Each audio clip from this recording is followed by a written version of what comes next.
In the United States, an American is considered a legal adult at the age of 18. Once they hit this age, there are many newfound responsibilities and privileges that are bestowed upon them. In terms of privileges, an 18-year-old can now marry his high school sweetheart. They can now move out of their parents' house and tackle life on their own. They now have the ability to vote and influence their country.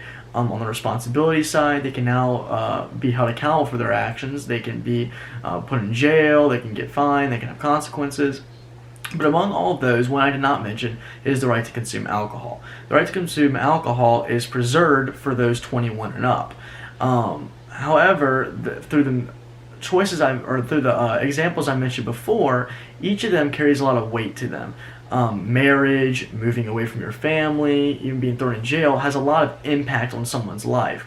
So why is it that at 18 years old, our government feels that an 18-year-old can make these decisions, but they cannot drink alcohol? Back in high school, I used to actually teach in a prevention camp for elementary kids. And whenever we used to talk about underage drinking, we would the main argument towards it was that our brain isn't fully developed until age 25.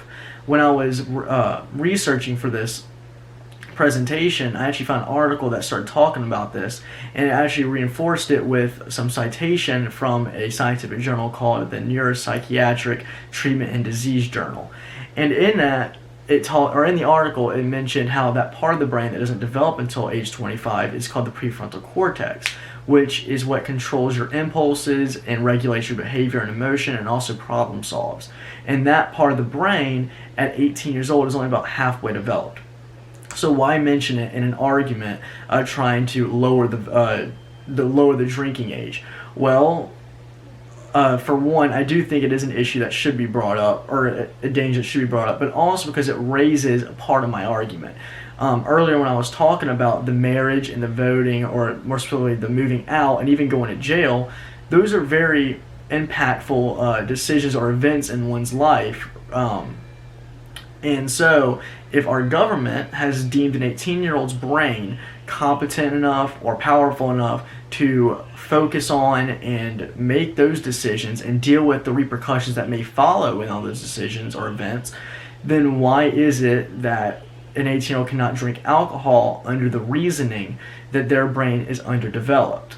To go into more detail, I tried to find more evidence as to why the government allows 18-year-olds to make these choices and to handle the repercussions that follow them. Now, marriage and moving away from your parents has always been a right for 18-year-olds. However, the right to vote has not been available. While trying to find the when and why this became available to 18-year-olds, I was really shocked at the simplicity of the answer. An article I found from a San Diego news outlet, along with many other sites, talked about how the right to vote for 18-year-olds came about during the time of the Vietnam War. And it's pretty simplistic why this is the case, as there was a draft, and all the 18-year-olds who were being forced to fight in this war found it rather bothersome while they were being forced to fight in a war and to sacrifice their lives, and they couldn't even vote for or against the politicians who were putting them in this war. Speaking of the military, I found it also interesting that an American can join at the age of 18, putting them in any circumstance that may even cost them to lay down their life or even then take the life of another. In fact, if you are an American male, at the age of 18 you have to sign up for the Selective Service, which is essentially a draft at the age of 18. It is crazy to me to think that our country can expect such a heavy responsibility from its young men and women, and yet they are not able to consume alcohol. In an article from the Military Times, the authors point out that our military teaches these men and women to wield weapons and even how to use them, in some cases fatally, which they claim is the ultimate power and responsibility, and yet even they cannot consume any alcohol. It is very obvious that the United States government views its 18-year-olds as very adult individuals. From the freedom it gives them to the responsibilities it expects from them, the government should allow its new adults to consume alcohol.